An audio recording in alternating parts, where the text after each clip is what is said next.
Good morning, everyone. Feel free to get some more food and some more coffee. We are trying very hard to time our start with the senators joining of Zoom, and it is a minute by minute situation so that we can get this timing right. But I guess by telling you, it's not a big, surprise or orchestration. My name is Ray Lathrop, and I'm serving as your MC again today.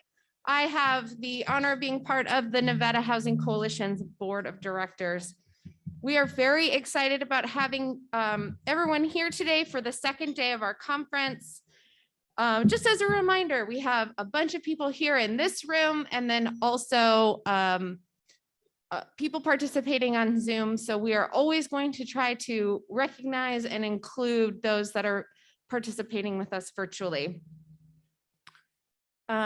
Big shout out and thank you to the production team for making all of the tech move as seamless as possible. That's Empower Media Productions. They have really done a great job helping orchestrate all of the digital conference in both the spaces with breakouts, with live and video participation, and we really appreciate their support in this conference. Another thank you to our sponsors, our presenting sponsors, Anthem and Charles Schwab, and our champion sponsors, Wells Fargo. You all know nothing gets done without some sponsor support. And of course, our Housing Coalition members.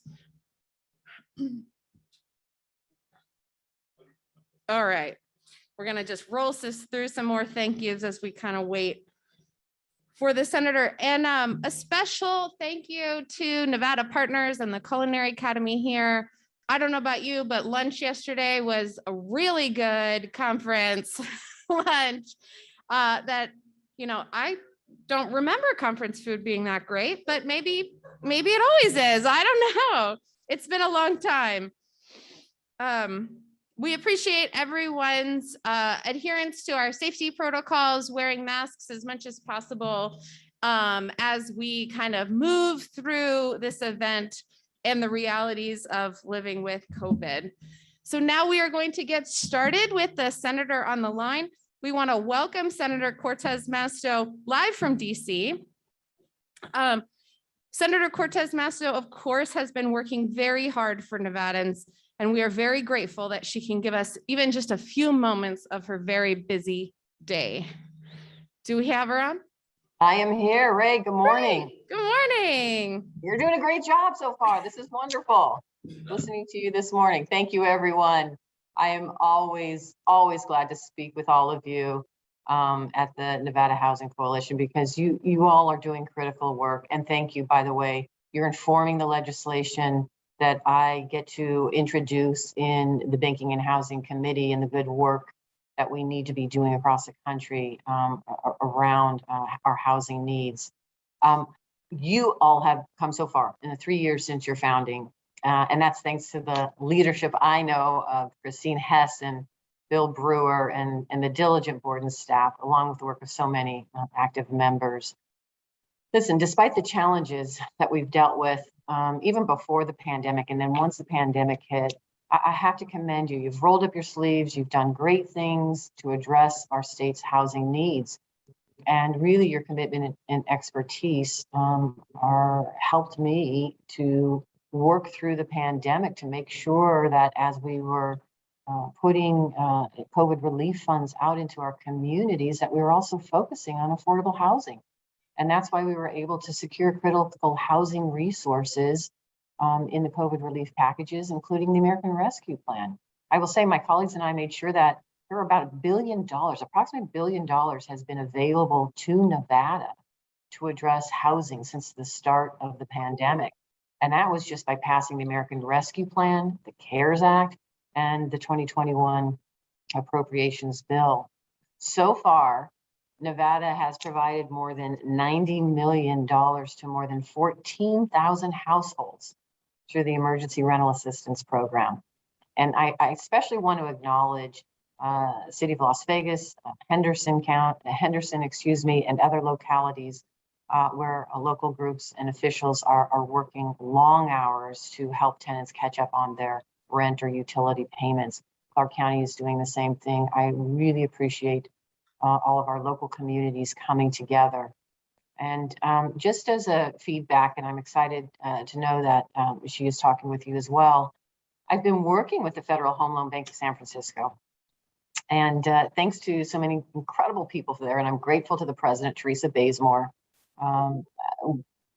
The Federal Home Loan Bank of San Francisco has announced that they are creating a targeted affordable housing fund, especially for our state, especially for Nevada.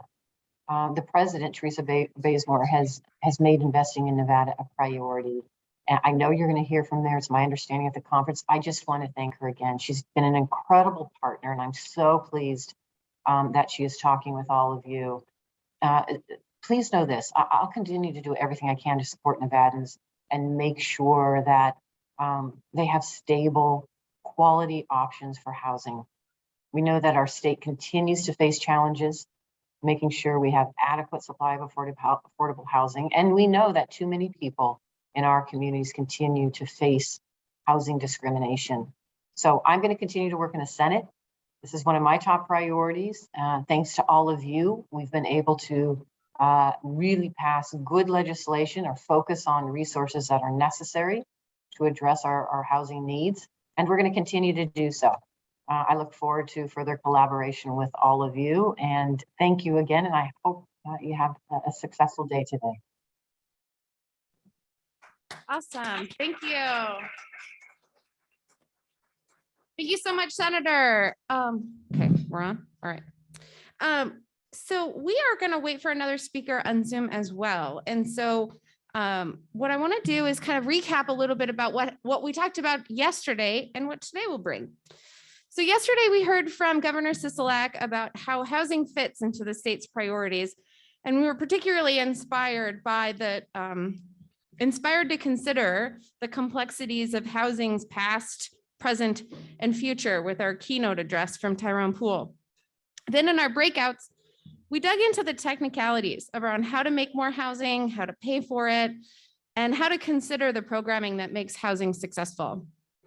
Today, we'll talk about the opportunities that lay ahead, whether that's funding, development, serving vulnerable populations, and the Housing Coalition's own proposal for transformation investment in housing solutions.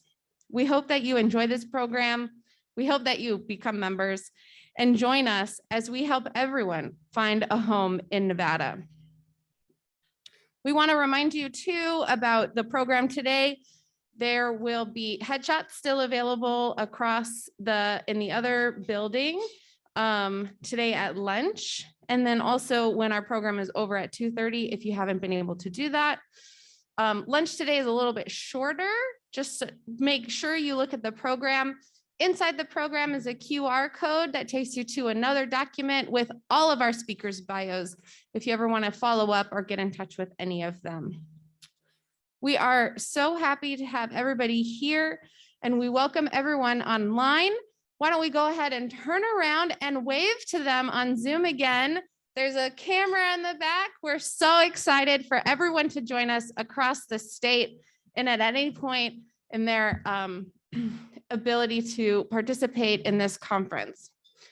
We are still waiting on our speaker to join us, but I want to ask you all, for those that were here yesterday, our theme today is housing is for this conference. And we all understand that housing is a multitude of things. It can be so many things to so many different people.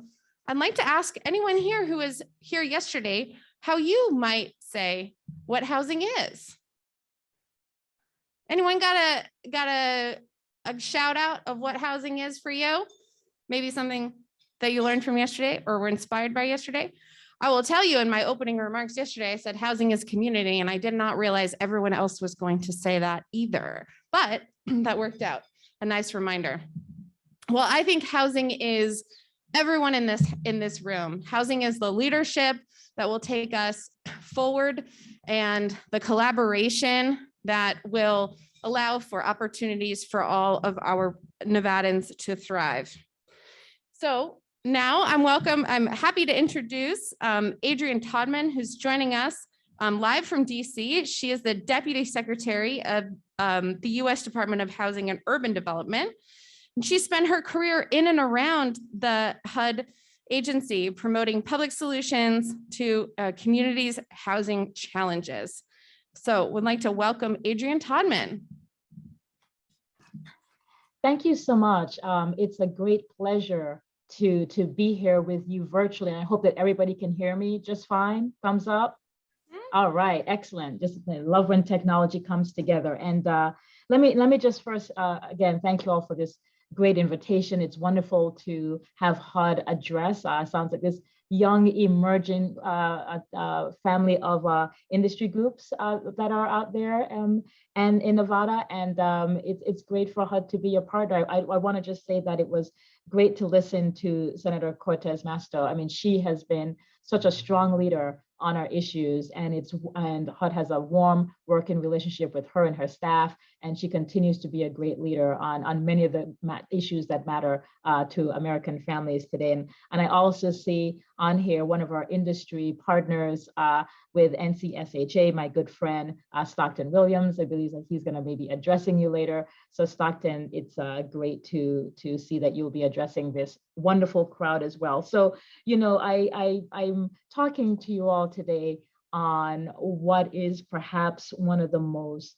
historic moments in housing history. For those of you who have been in the housing space for decades, like I have, you know that we have been fighting for so many years to get the level of investment that we think will make a sea change in the lives of families, not just in Nevada, but clearly across the country. And our president, President Biden, will be addressing the country very soon to talk about his framework on Build Back Better. I'm sure many of you have been following the news very closely, and really excited to see that, you know, housing has stayed in the fight, and we will be looking at a framework that will be investing historic levels of money in the affordable housing and the community development space. And I know that these are things you all care about so very, very deeply. And of course, this isn't the first time that this president and this administration has fought hard to make sure that these levels of investments were available to you. Clearly in the American Rescue Plan, we saw great investments in housing vouchers, great investments in the home program, which I'm sure many of you use, great investments in terms of additional rent relief that families needed. And so I'm really, really thrilled. And it's an honor to serve in this administration with the president, with the vice president, and with our amazing and phenomenal secretary, Marcia Fudge, who is a champion and a gladiator in the arena when it comes to making sure that housing stays at the top of mind at all of our country's leaders. And it's an honor to work closely with her in making sure that we are able to be strong partners with you. You know, we believe that these historic investments are going to make a sea change in many of the areas that are important to American families, whether it is rental housing, whether it's access to your first home, whether it is trying to be in a community that has strong amenities, whether it is just trying to make sure that the zoning rules are appropriate for where you live. We are really looking at the work that we do 360, and that's what makes it so historic. The numbers are amazing, but the breadth of the work that we know we can all do together to make families in Nevada feel great and families across the country feel great about where they live and the dignity of their lives is something that is really, really phenomenal. And again, I've not seen this level of excitement and passion around these investments in such a very, very long time. But we know we have a lot of work to do, right? We know that we have half of the nation's public housing stock is more than 50 years old. We know we need to make investments there. We know that the Black home ownership rate is as low as it was in 1968 when people could legally discriminate against Black and brown families. We know that we have to build back and make sure that we have climate resiliency you know, and not just in, you know, areas of a hurricane zone, but we know about the tornadoes and flooding and wildfires that happen in the Midwest. We need to make sure that our communities are stable, and we need to make sure that they are climate resilient. And I know that this president and this entire administration is working very steadfast on that. We are also centering, another important creed for this administration is centering equity as we look at our work. So many people, because of how they looked, their gender, their race, were on the sidelines of being able to truly participate in wealth building in this country. And this administration has been very intentional in the way that we have centered equity in the work that we do. In home ownership, you know, one wonderful example of that is led by our own secretary. You know, there's been some studies done that demonstrate the level of appraisal bias embedded in our homeownership structure, which has really robbed generations of families from potential wealth. And the president said, we cannot stand for that anymore. And so the HUD Secretary, Marsha Fudge, along with Ambassador Susan Rice, who is the chair of the Domestic Policy Council, have come together and created a task force called PAVE that's really doing a deep dive to understand what the implications of that are and ways that the federal government can use its perch and its pocket to make a difference there. We're trying to help younger families access their first home. You know, we know that student debt has been a barrier. And so just a couple months ago, the folks here in FHA have looked at ways that they can make it easier for families who have student debt to be able to safely and sustainably access a mortgage insurance. And so these are all things that we're doing that are common sense in terms of making sure that families are stable and able to be sustained in their homes. HUD has been a partner with the Department of Treasury for months now, working very closely with them on the rent relief program, that the emergency rental assistance program. I know that many of you are actively working in leadership roles there and trying to help your residents and your landlords get access to those funds.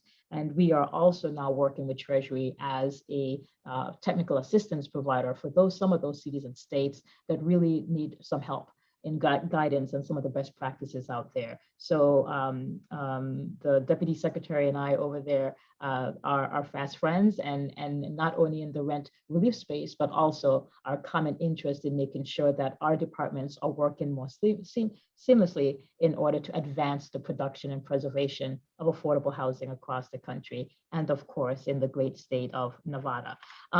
We are thrilled here at HUD to continue to be a partner with each one of you there in the work that you do. You know, we are thrilled to work with wonderful leaders like your senator, who just came before us and talked about some of the work that she is doing. And we're certainly looking forward to getting Build Back Better across that finish line, so that we can make some of the investments and the aspirations that you have for your communities to really be able to resource those and to help all the communities that you are trying to serve as well. This is a historic day, no doubt about it. This is a historic week and month, no doubt about it. And it gives me great honor to be your Deputy Secretary right now, to be able to help usher that in. And I'm honored to be able to talk to you today, knowing all the wonderful work that you will do and the passion and excitement that exists in our industry right now. Thank you all again for this wonderful invitation. I hope you all have a wonderful second day of your gathering. Oh, thank you. Well, what a great setup. We are here exactly at the right time to talk about the transformational and catalytic investment into the housing space for our state and for our community. In fact, our first panel today is about the unprecedented investment ahead of us, what we will do, what solutions will come out of it. And we are really excited to have Kristin Cooper from Clark County Social Services moderate this conversation. and we'll get that feedback from taking over, we hope. All right, welcome, Kristin.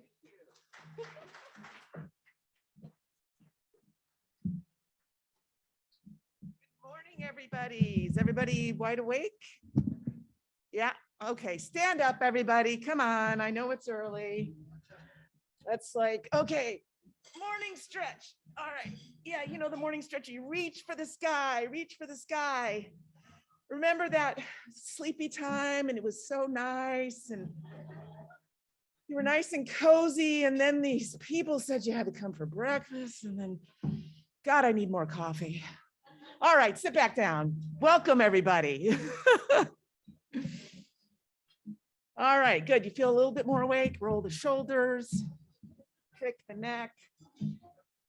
Good. So for those of you who know me, you know I'm rather energetic at times, but I will try to maintain my calm and introduce, where's my panelists? I've got one who is virtual, and I've got, so we're going to be talking about the unprecedented federal opportunities. And I can tell you right now that I have been me personally, and Clark County Social Service have been the recipients of this federal largesse. And you know, there's always good and bad that comes with all this additional funding. The good is that we have been able, through the CARES Act, which is the original funding that came out in response to the pandemic, to assist. At that time, we processed 19,905 applications for assistance for rental and mortgage and utilities. And we did that over a 6 to 9 month period. So very quickly, ramped up very quickly. And that helped a lot of people in our community. And that included our nonprofit partners. We had a bunch of nonprofits, some are here, who helped us get those funds out to the community, while social service ramped up its own internal program. And then we got additional funds out. Since that time, then we had ERA 1, which is Emergency Rental Assistance 1, Emergency Rental Assistance 2, that was funded, getting those funds out into the community. That has assisted right currently with the new money. We've actually provided rental assistance. Mortgages is not allowable under the new program to 14,165 households. So yay, yes. So these federal resources are critical in keeping people housed, and the funds can also be used to help rehouse people as well. And then the other program I wanted to bring to your attention is Operation Home. That is a wonderful collaborative between the cities of Las Vegas, Henderson, and North Las Vegas, along with Clark County. And we have pooled together, and the state of Nevada provided funding as well. That we pulled together our resources from the Community Development Block Grant, CARES money, and the Emergency Solutions Grant, CARES money. And our goal is to house 2,022 homeless households, so people coming from the streets or shelters, by the end of 2022. So, and I believe to date, we've housed about 61 households. So, which is great because we do have 2 years, but it's not where we want it to be at this point. Of course, what we're running into is the same thing that why we're here. There's not enough affordable units out there. And that's the big part of the problem.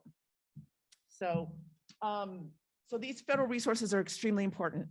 We also have the funding that is coming through and starting to be received and starting to go out to the community through the American Rescue Plan Act, the fiscal recovery funds that came to each jurisdiction. So those funds are also crucial. Those are the funds that Clark County's Board of County Commissioners have set aside $157 million out of the $440 million that the county received to address housing and homelessness.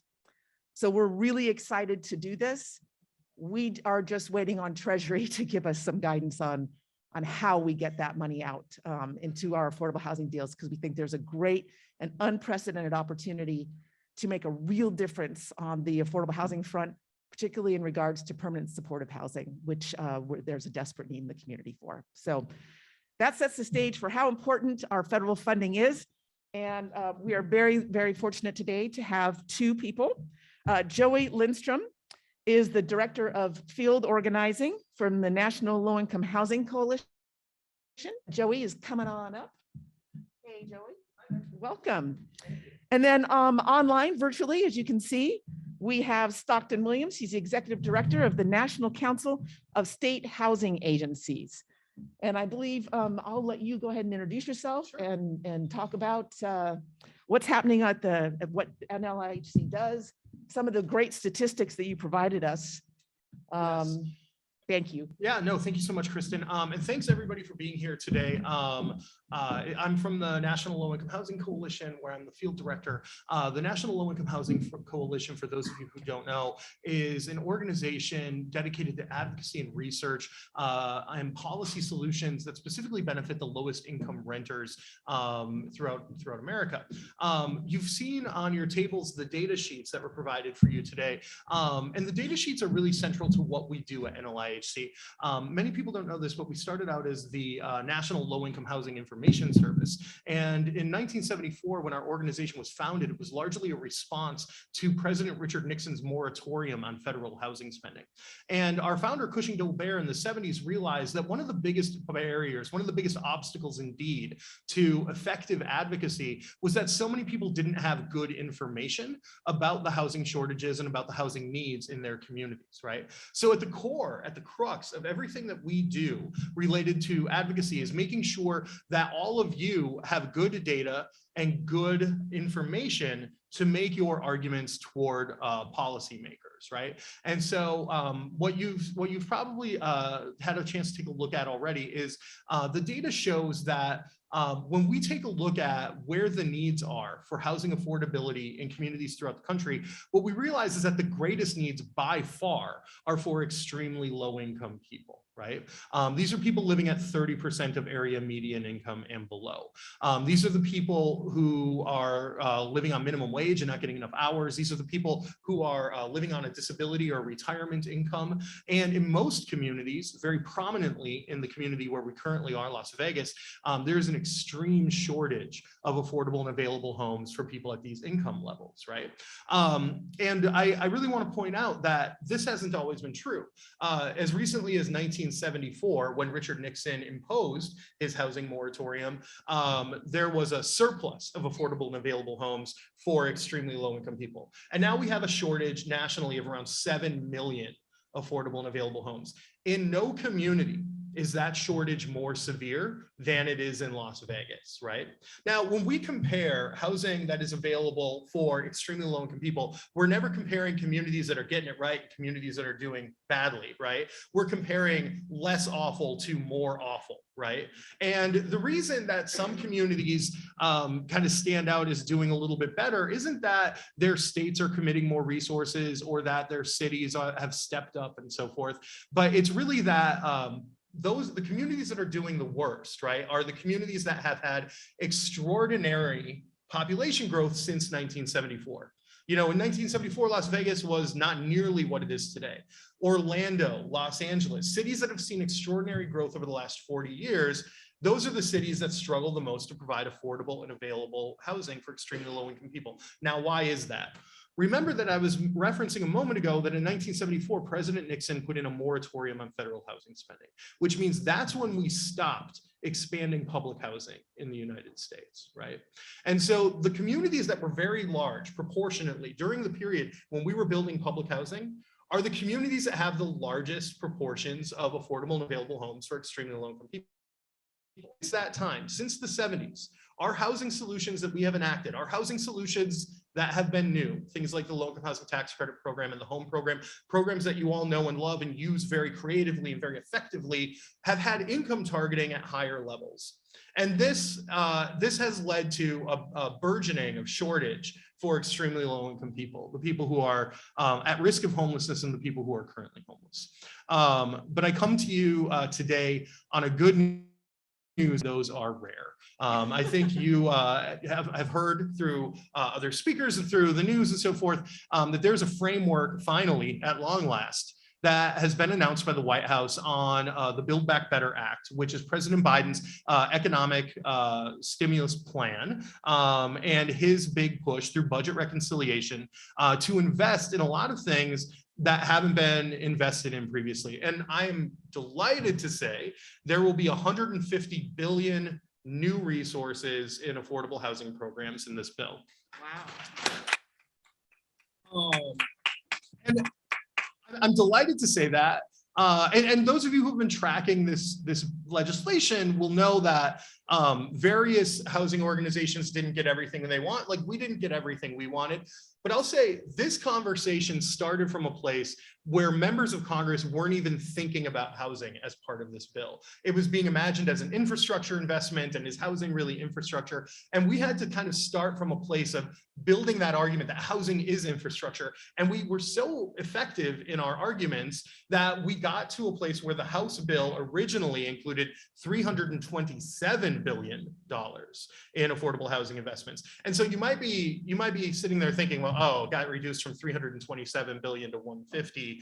And that's kind of the space that we exist in right now. But it really shouldn't be thought of as a disappointment. We always knew that the House bill was going to be much, much larger than what would finally pass the Senate and potentially be signed by President Biden.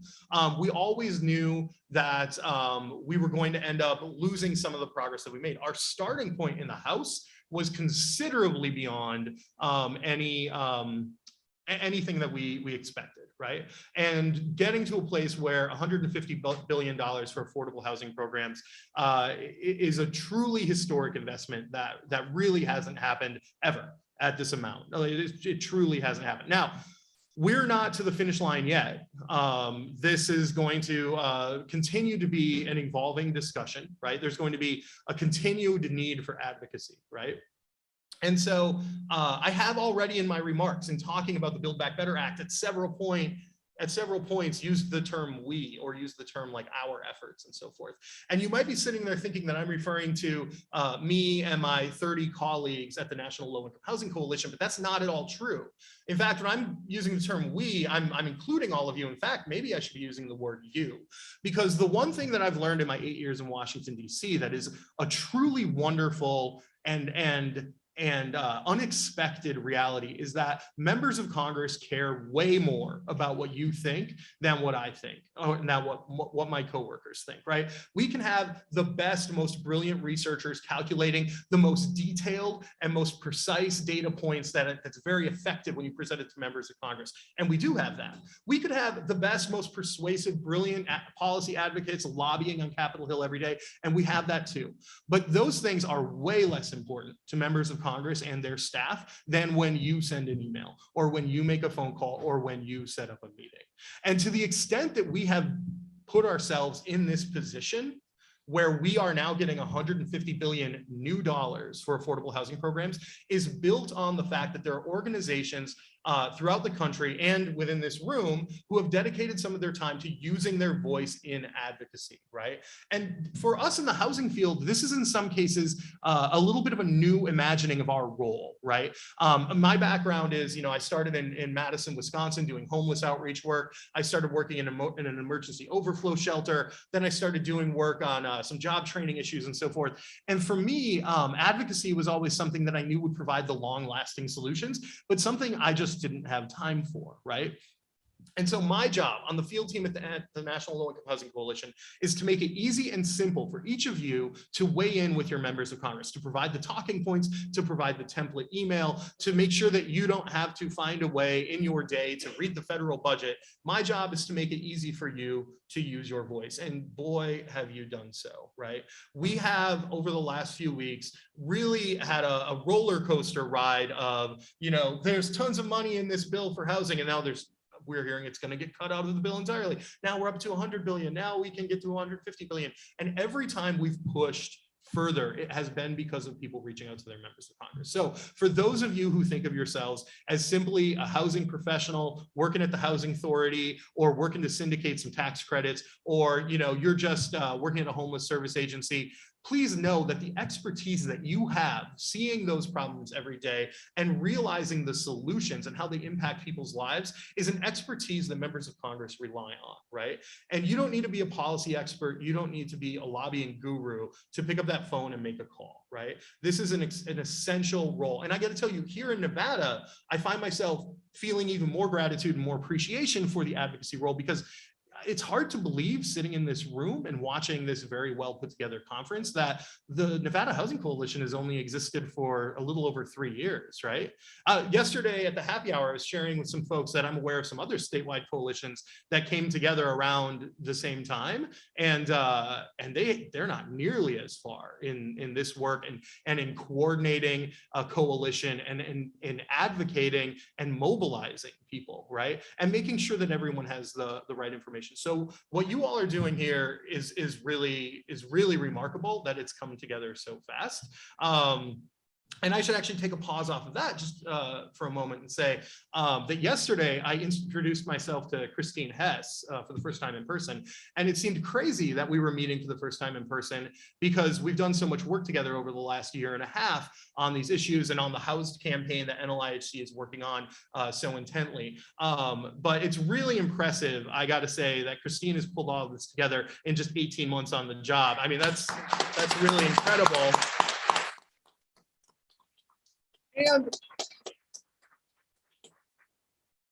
that applause went just as long as it should have. I should not have tried to interrupt it with more remarks. But I'll say, if you're on the board of directors of the Nevada Housing Coalition, that applause is really for you for having the wisdom to hire Kristin. I mean, that's really, you guys did great. Well done.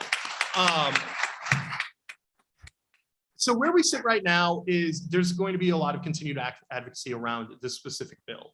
And the reason we're excited about this specific bill is that it invests a lot in solutions that we all know work. So I have the overall number, 150 billion, and we have indications of how that 150 billion will be broken down. I'm not going to share those indications right now because some of it has been shared privately, and also some of it might shift a little bit, right?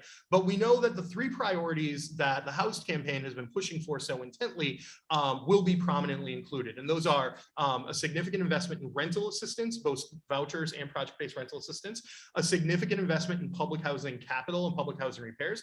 Many of you don't know this, but we lose thousands, tens of thousands of public housing units every year when they fall into disrepair. Because of this investment, we will stop doing that.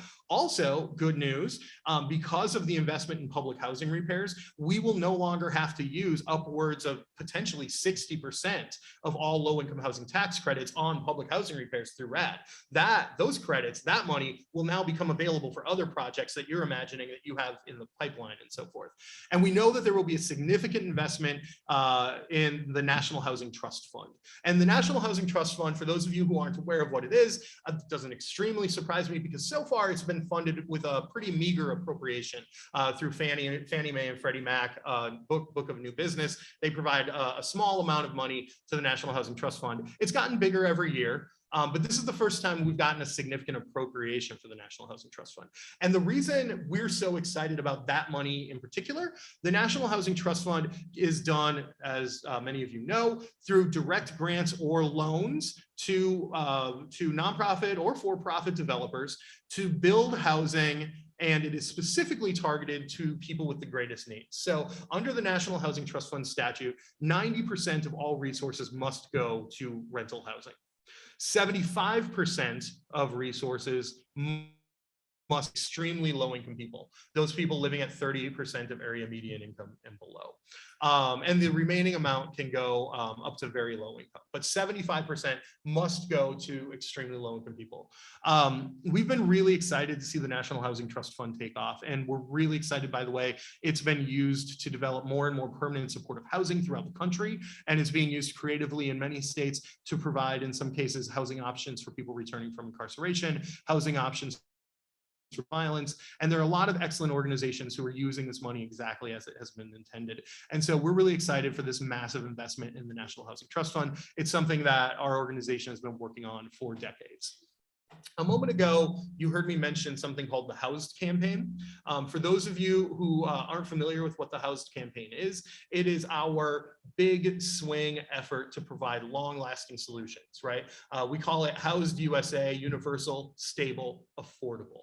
Because what we're really trying to do with this campaign is get to a place where the waiting lists, where so many households, so many families, so many individuals languish waiting for the housing that will provide a meaningful impact on every aspect of their life. And they wait on these lists for 8, 9, 10 years. Our effort is to make sure that there's enough affordable and available rental homes and rental assistance to make things affordable, that these waiting lists are a thing of the past as they were, back in the early 70s and so forth. And so that's our big swing. That proposal has involved, that campaign has involved working intently on the Build Back Better Act proposal and the 3 priorities that I just mentioned. But it's not like that campaign will end when this Build Back Better Act law is signed, because indeed homelessness will not be over by that point. We are going to continue to work on, along with our key partners and along with our key members and advocates, we're going to continue to work on expanding renters' tax credits so that people who are paying rent that is beyond what they can afford can get a refundable tax credit. We're going to continue to work on tenant protections, including expanding funding for and options for right to counsel, so that renters facing eviction can have an attorney standing with them in court. We're going to continue working on ways that federal funding can be attached to intentional zoning changes and zoning reforms, such as what has been tried through affirmatively furthering fair housing, for those of you who have followed some of that.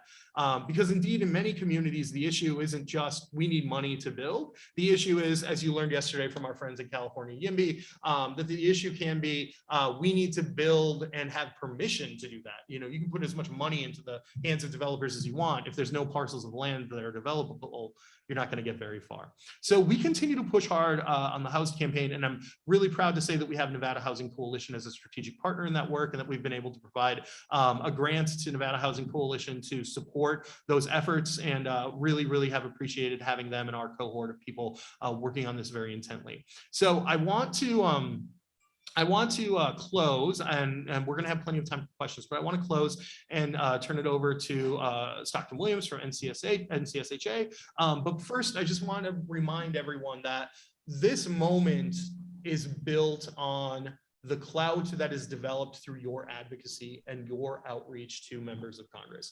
When we go and ask for these 3 priorities of Congress, we bring a sign-on letter that has, at this point, more than 1,820 organizations nationwide who have signed onto the letter affirming that those organizations also believe in these solutions, right?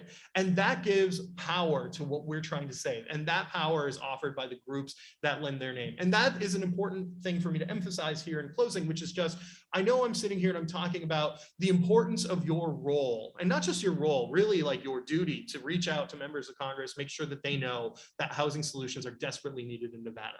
But you're also thinking in your head, Joey, gosh, this job is like a 60-hour-a-week job. I got kids, they're in sports. Now you want me to set up like a lobby meeting or something? To which I respond, yeah, I do. But also, if you can't do that, there are lots of things that we do to make it easy. Like, for example, signing on to a sign-on letter, or opening the emails that Kristin sends out and seeing that there are little things you can do to take action. And some of them might be things where you say, oh, I don't understand this issue perfectly, but it'll definitely impact our clients and my board's on board, so you can put our name on the sign-on letter, or whatever. Find those easy opportunities. Even if it's not you sitting in and lobbying a member of Congress, can you add your name to a sign-on letter? Can you take a template email and just kind of tweak it a little bit to put it in your voice and hit send? I promise you those things really bolster our efforts. And 10 years ago, it would have been impossible to imagine $150 billion going to affordable housing solutions in any piece of legislation. Indeed, when Barack Obama was working on the American Reinvestment and Recovery Act, there was housing money. It was almost entirely home ownership money, right? Rental housing wasn't even being discussed. Affordable housing wasn't being discussed. We've advanced so far, and we've advanced so far together, that So in the coming days and weeks, I hope not weeks, we will need all members of Congress to be in a position where they're going to vote for the Build Back Better Act. You're correct in assuming that only Democrats are probably going to vote for this bill because Congress right now exists in a very, very divided state. We've worked on housing legislation with Republicans throughout our existence, and there have been wonderful Republican housing champions, not in this particular moment. We need all Democrats to be supportive of this bill. There are things that that people will want beyond this bill. There are going to be tweaks that people are still pushing for in this bill, but we are going to be working to make sure that, you know, even the members of Congress who didn't get everything they want are still going to be voting for it. So that's the moment that we're in right now. It feels really good this morning to have this framework announced. And I just want to thank you all again, and I'll take some questions, but this is a really good day. It is. Okay, so I think before we take questions, we're going to hear from Stockton. Can you hear us, Stockton? I can. And more importantly, can you all hear me? We can.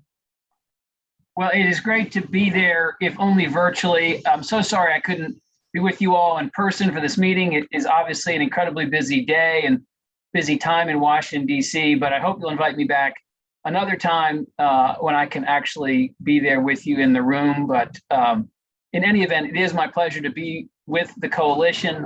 I want to shout out Steve Acroft and the wonderful team at Nevada Housing Division.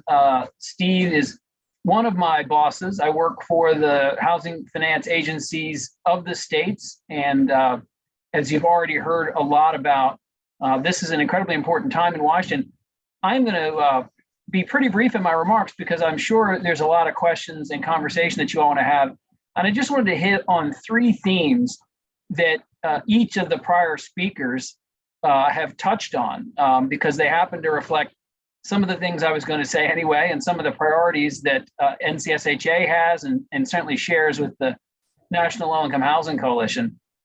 The first is, even as we are, it looks like moving towards this historic investment in affordable housing through the Build Back Better Act, we are just really beginning to see the returns on investment from the historic investment in housing from the American Rescue Plan and even previous COVID relief efforts. And I want to sort of underscore something that Senator Cortez Masto said.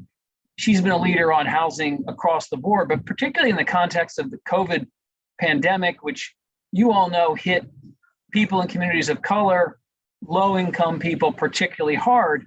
Congress, through various bills and a bunch of different programs, some new, some existing, has put an extraordinary amount of money into emergency rental and homeowner assistance, into staving off even worse housing instability among the most at-risk renters, and to a more limited extent, but still importantly, producing and preserving existing affordable housing. And a lot of those investments, well, they might have been enacted 6-9 months ago, even longer, are now really starting to hit the ground in communities. Emergency rental assistance program has been up and running the longest.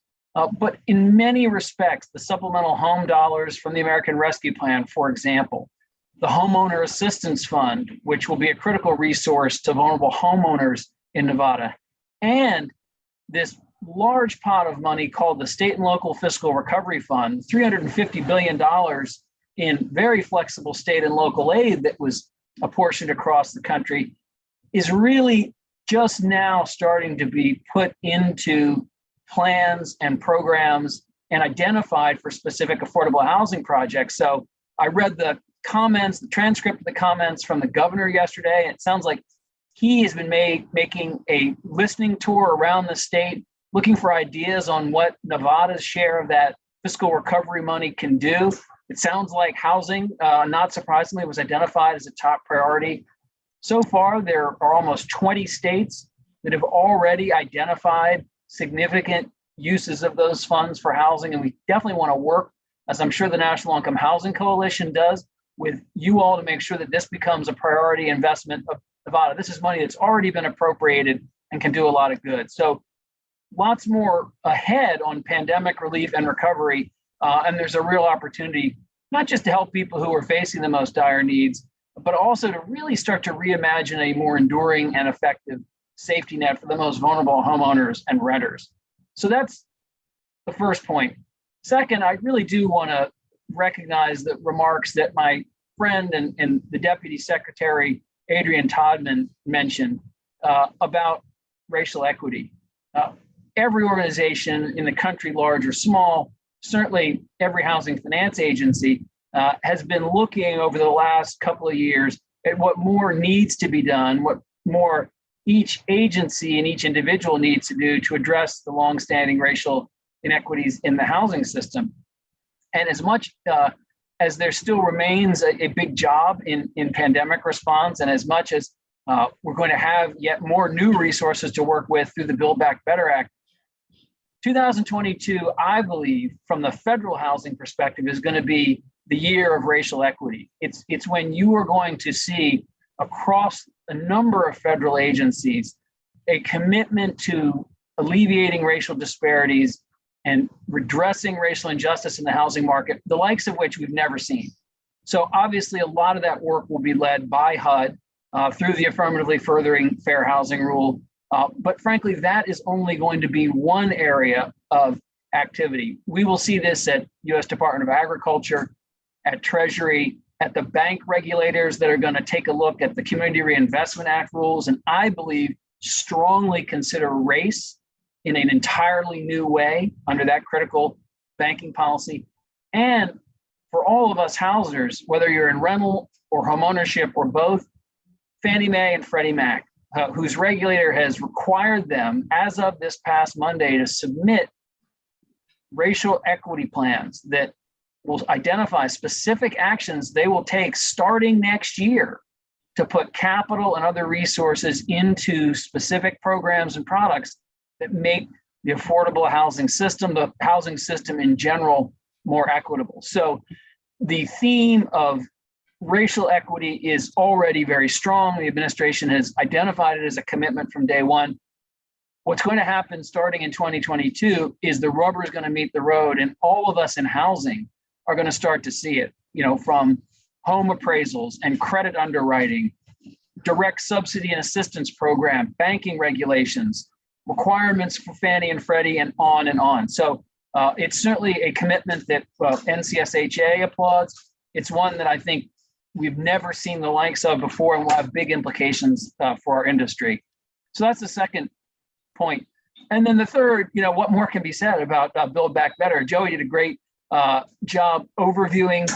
I was, I'll confess, multitasking at the beginning of the session today because we were listening to a briefing from HUD on some of the details. And I think Joey's summary of where just about all of this money is going to go is spot on. Public housing rehab, housing vouchers, and assistance for the National Housing Trust Fund. The other important category that gets identified that will be a new area of federal attention through Build Back Better is down payment assistance. Through a new initiative that HUD would run that would allocate funds to states and cities for down payment assistance with very, very specific and intentional targeting to first-generation home buyers. What is that all about? It's about what I was just talking about, racial equity. It is an effort by the administration and Congress to actually not only try to provide more assistance generally, but to make sure it goes to families of color who have been disadvantaged and discriminated against in the mortgage market, especially. So they will have an opportunity to get over that down payment hurdle. So those do look like the broad categories of funding. There will be some other smaller areas. I will say, and I think Joey was right as well in pointing out that this is highly likely to pass, and the $150 billion for housing looks pretty good.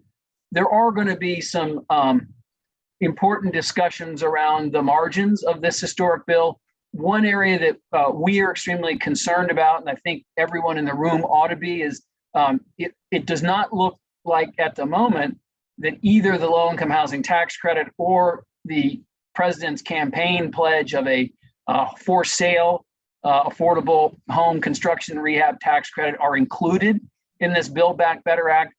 We think that's highly unfortunate, and there ought to be room for these two initiatives, along with the other important areas that look like they will be funded. Low-income housing tax credit is particularly important to mention here because at this point, that critical program, and as a reminder, median rent of a low-income housing tax credit renter is $18,000 nationally.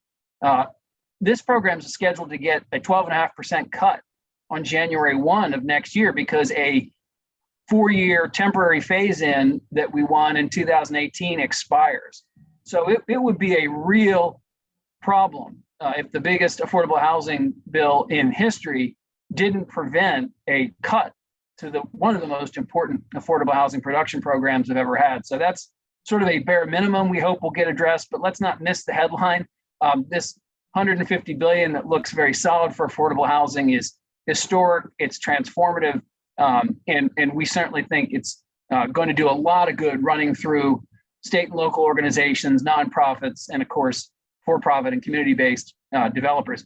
I think I'll stop there. I'm sure there's a lot of excitement and questions about Build Back Better and what comes next, as well as some of the other topics. And again, I hope you'll give me a second chance to come out and be with you all in person the next time you're together, because it's always my pleasure to be in Nevada.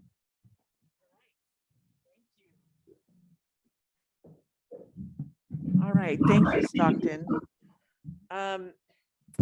So, questions in the room for our esteemed panelists? Okay.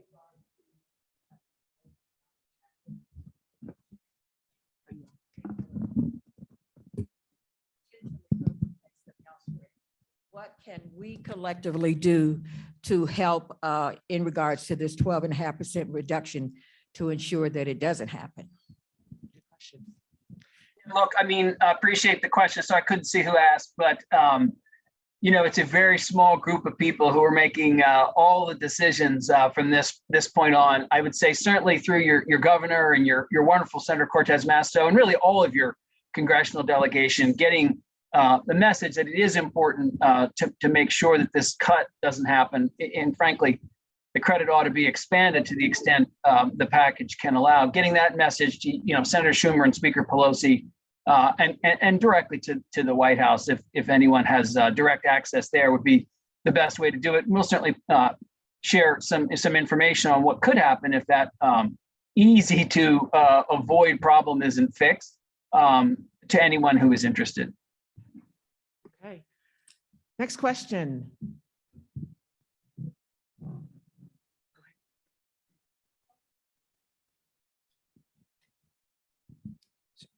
So my question is for National Low Income Housing Coalition. One of the challenges that we have in Northern Nevada that I imagine is the case probably throughout the country is that there may be families who have a Section 8 voucher, but they can't actually find a place that is going to accept the voucher. So I was curious if you could speak to any strategies to help address that. Thank you for that question. I think it's an excellent question because vouchers face several limitations, as many of you know. So the answer in my mind, in its most basic form, is twofold. Number one, we can never talk about expanding rental assistance without also talking about expanding supply of rental housing, right? Because vouchers have a certain payment standard that they will pay up to. If rents are above that payment standard, it's hard to find places where you can use the voucher. And of course, the best way to control skyrocketing rents is to expand supply of rental housing, specifically affordable rental housing. But in the case of vouchers, right, just expanding the supply of rental housing can do the trick, right? Because when landlords have extremely high vacancy rates, they get $0. And that's when they are incentivized to begin taking in people with subsidies. The second, and of course, very important to answer to this question, is that voucher holders, specifically voucher holders, should be added to protected classes of the Fair Housing Act. And this is something that's often called source of income discrimination protection. Lots of states, lots of communities have added voucher holders to their source of income protection laws. And I believe there's an ongoing campaign in Nevada to do just that. Very, very happy to see that sort of taking root here, so that landlords, of course, can still reject an applicant who is a voucher holder, but having that voucher cannot be the reason for that rejection. They cannot simply say, we do not accept Section 8. They cannot simply say, we do not take vouchers here. Now, in places where they have successfully passed source of income protections, there still is important enforcement. And we do know from the example of Wisconsin that you can add source of income protection, but then courts might decide that a voucher is not income. And so I'm a big believer that specifically adding government assistance as a protection under the Fair Housing Act is extremely important. So through the House campaign, we're continuing to push for a national protection against source of income discrimination, a federal law, so that it's not a patchwork of state and local policies. There is one proposal in Congress called the Fair Housing Improvement Act, introduced by Senator Tim Kaine, that expands protected classes under the Fair Housing Act and includes prominently source of income discrimination as well, and voucher discrimination. So I would say it's important to expand the supply of rental housing. It's important to protect voucher holders from discrimination. And for those of you who work in PHAs, a lot of the time, the best thing to do is engage landlords and make sure that they're aware that the voucher program isn't as cumbersome and scary as it might seem at first, right? So a lot of public education can go a long way in that sort of thing. So I think that's probably the best answer I can give. Okay. Anybody else? Oh, Eric. I have so many questions, but I'm just thrilled to be the presentation we have and to have Joey here and Stockton by Zoom. One would be what's happening with the qualified contract protections, and if that's part of the legislation being proposed. Another would be what is happening with the rollout of the ARPA home funds, and with the new guidance we have, when is that? When are we going to actually see RFPs in Nevada for getting that money out the door? Thanks. I mean, Stockton, I think those are probably both best addressed by you, probably. I'm happy to start on those. Thanks for the question. And I'll kick the ball one more over on the rollout of the RFP for the home funds to any representatives that might be in the room from state or local government. We were glad that HUD finally did publish the regulations for the special $5 billion in home American Rescue Plan funds. Those are going to be really, really critical to providing a range of support to the most at-risk renters, including one of the specific things NCSHA recommended, allowing the use of those dollars for operating support for properties. Because even if you can, acquire a site or get a building built to serve the folks that are eligible, if you can't operate it, they're going to have limited to no income, obviously, and we don't have additional vouchers yet. The operating support is going to be critical. But as far as the timing of that in Nevada and cities and counties, hopefully somebody is in the room who can answer that.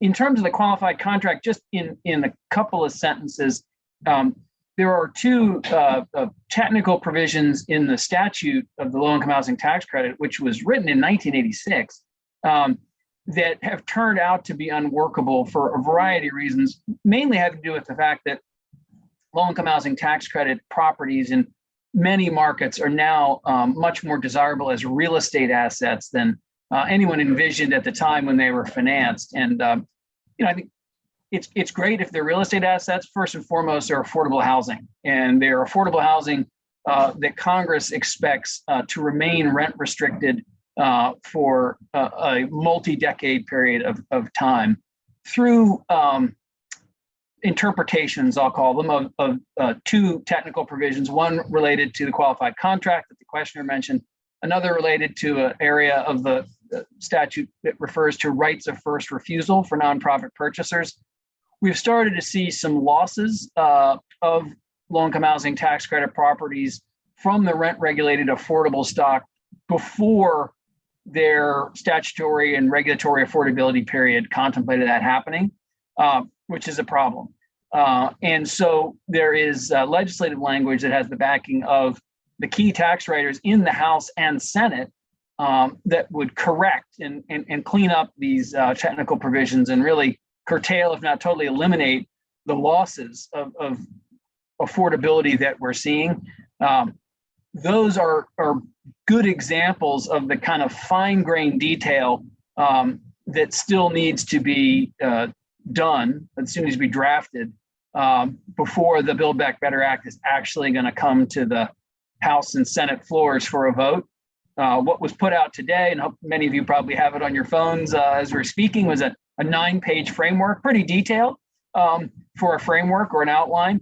And clearly a lot of legislative language has already been written by the various committees, but always with something this big, and usually with something even when it's much, much smaller than Build Back Better, there's a lot of frantic activity and often pretty considerable changes that get made between the point in time where we are now and when the bill actually goes to the floor.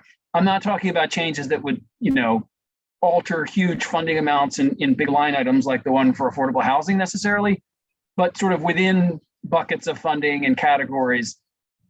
Technical issues like qualified contracts and rights of first refusal are going to be an area where we're certainly expecting to spend probably a pretty long weekend. No details one way or the other on that, but plenty of attention by those of us who've been working on it will remain, until we see the legislative language being considered on the House and Senate floors. Great. Thank you, Stockton. And I'll take the question on the home ARP funds. So for those of you who are not familiar with the HOME program, it is the Home Investment Partnerships Program. It is very flexible funding that can be used for a variety of things, but in the state, in the southern part of the state, all of the jurisdictions that receive home funds have focused their dollars primarily on either new construction or acquisition, rehab, rental. So primarily on rental or rehab type projects. The county in particular and the cities, the city of Las Vegas and the city of North Las Vegas have really focused in on multifamily development. So, and the home funds are essentially a gap financing tool. So we don't generally go into deals as the big money. That's the tax credits or the bonds that bring the large amount of either equity or debt to the projects. The one thing that the home funds do bring, however, is a property tax exemption that the state of Nevada has in place, and that is huge over the life of the development, and allows us to do some lower income targeting on some of those units, and makes those deals actually feasible in a lot of cases when they would not normally be feasible. So the home ARP dollars are exciting for us. We, the county itself is receiving $14.7 million. The other jurisdictions are receiving large amounts as well, larger than their normal allocations. Our normal allocation of home funds is about $3 to $4 million a year, sometimes $5 million, depending on what's happening at Congress. Kind of goes up and down. So this is a huge amount of money. The difference with the home ARP dollars is that they can only be used for very specific populations. And that population target is people who are homeless, people on the verge of homelessness, people who are victims of domestic violence, stalking, et cetera. So we know that as a community that we have a lack of permanent supportive housing. And so the county is working with its partner jurisdictions and the state.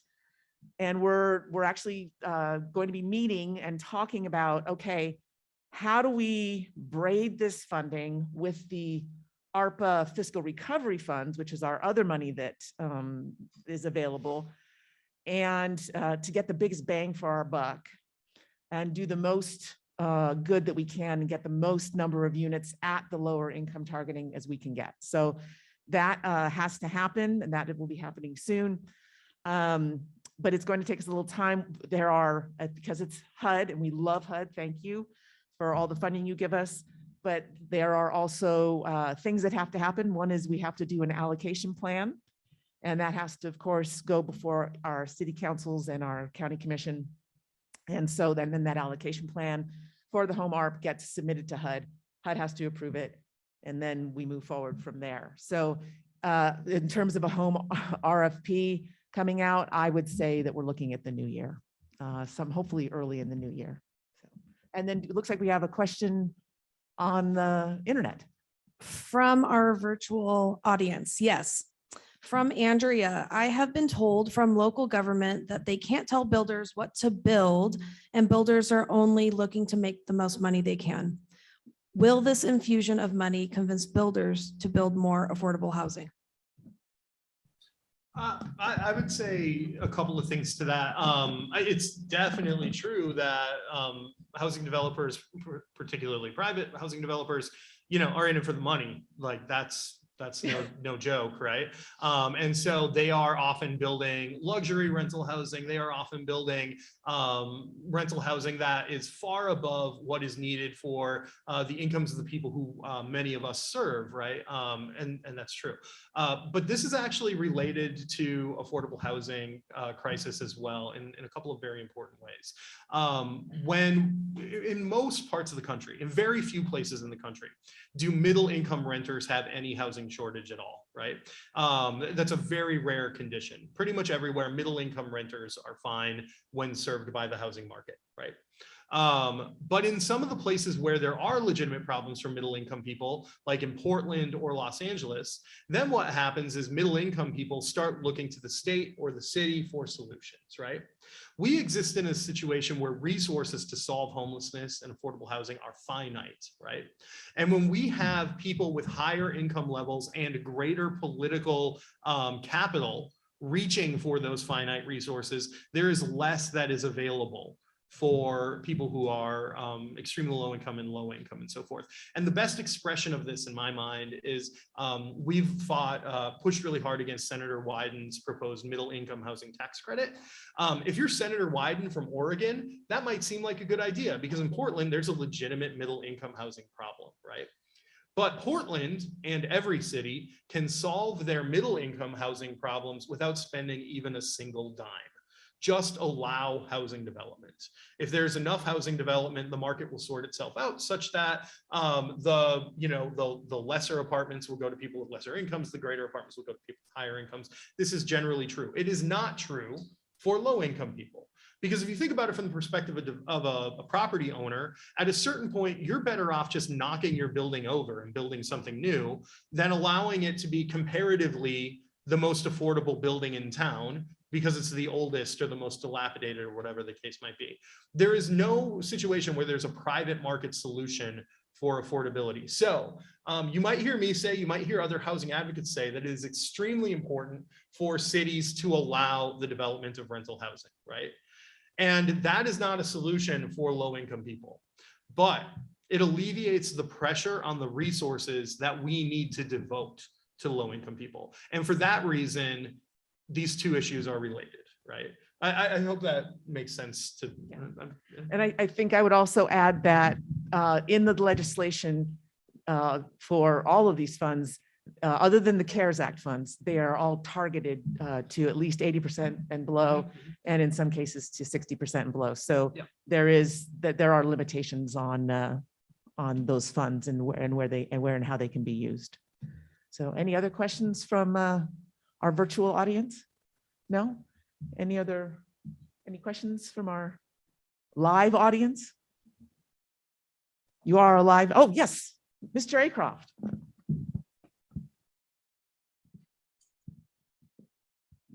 Thank you. Thank you, Joey. Thank you, Stockton. I really want to acknowledge the work of both of these groups. I'm on a weekly, sometimes twice a weekly, sometimes three times a week call with these folks, providing us information, providing us the guidance or the assistance and the lack of guidance that we're getting from some of the agencies that are supplying this money. So I want to acknowledge that first. Secondly, for Stockton, there was some consideration of reducing the 50% test in bond financing and I know it's early in the game and peeling back the onion of the bill. Is that something that's at risk? Yeah, absolutely. This is another important provision that would expand the production power of the low-income housing tax credit, Steve. And really, at this point, there's much more specific language and commitment to some very important spending provisions that Joey did a great job of highlighting for affordable housing than there are on the tax side. So it ain't over. Tax provisions are often added at the very, very end of these big mega bills, and there will be a lot of work to be done. But preventing the cut to the 9% low-income housing tax credit, reducing the 50% test for bond financing, and hopefully augmenting the ability of states to provide basis boosts to extremely low income and other very, very difficult to do deals would be three things that would really, really hope could squeeze their way into this package before it's finalized. All right, looks like we have another virtual question. Yes, we do. All right, this is from Michelle. We are facing challenges in hiring as wages in nonprofit space has not been competitive with for-profits and even more challenging now. Is there any thoughts about increasing developer fees or admin fee to help with capacity building?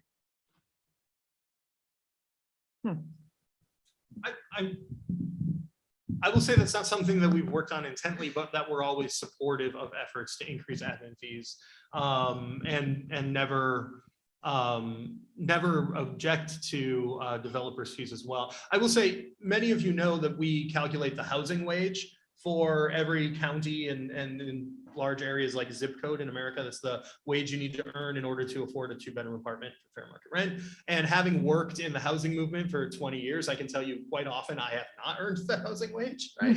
And I think that's especially true for a lot of the new staff at many of our agencies and so forth. So we're very sensitive to that. And in some ways, though, we are supportive of a lot of the wage requirements that come with housing development dollars, because we don't want to expand affordable housing while also expanding, poverty wages that expand the need for affordable housing, right? We want to make sure everybody's getting paid as well as possible. So we always, we're always very supportive of expanding admin fees. I know this comes up for PHAs a lot. A moment ago, I was like, hey, PHAs, if you're working on voucher discrimination, maybe just go out there and talk to the landlords. And of course, if you're working at a PHA, you're like, when am I going to do that? Who on my team is going to do that? So admin fees are extremely important in any of the money that we're fighting for. I'm not sure, as it relates to Build Back Better Act, if there's any tweaks or changes to the admin formulas. I'm not under the impression that there are, but I think that's a really important thing to raise moving forward. Okay. All right, so we're almost at time. Do we have any last question out there? You want to be the final? I just want to give a plug to the National Housing Coalition.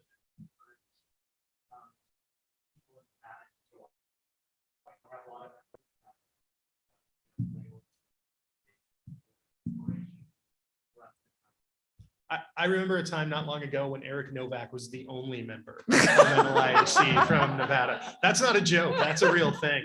But thank you for that plug, Eric. And I'll remind everyone, you can be a member at any membership contribution rate that is good for you or your organization. It's a suggested amount. Oh, thank you very much. I'd like one more round of applause for Stockton and Joey. Thank you very much.